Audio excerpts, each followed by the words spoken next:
ចិត្តយើងជាប្រធាននៃសេរីសួស្តីបើចិត្តយើងគិតតែរឿងដែលសេរីសួស្តីយើងនឹងបានចម្រើនតែបើចិត្តយើងគិតតែពីរឿងអពមង្គលយើងក៏ជួបរឿងអពមង្គលច្រើនដូចគ្នាខ្ញុំមកណាខ្ញុំមិនដែលគិតរឿងអីទេក្រៅពីរឿងតើធ្វើយ៉ាងម៉េចញ៉ាំប្រយោជន៍ជាតិឲ្យបានចម្រើនញ៉ាំប្រយោជន៍សាសនាឲ្យបានចម្រើនតែខ្ញុំកណាខ្ញុំជួបតែរឿងដែលជួយដល់ជាតិនិងសាសនាតាមចំណែកដែលខ្ញុំកណាខ្ញុំធ្វើបាន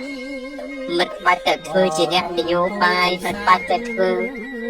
ជាអ្នកណាអ្នកណីអីទេមិនបាច់តែធ្វើមេភូមិមេឃុំមេខេត្តឯណាទេគ្រាន់តែប្រាប់ពីរឿងដែលគួរប្រាប់និយាយពីរឿងដែលគួរនិយាយ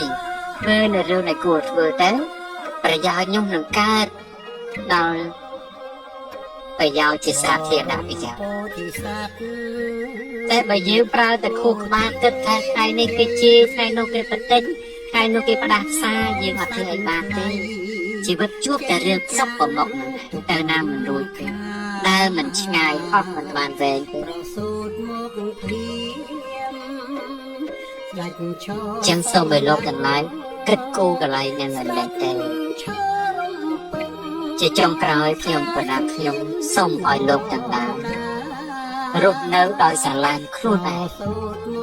មានសន្តិភាពខ្លួនឯងមានសិលធម៌ខ្លួនឯង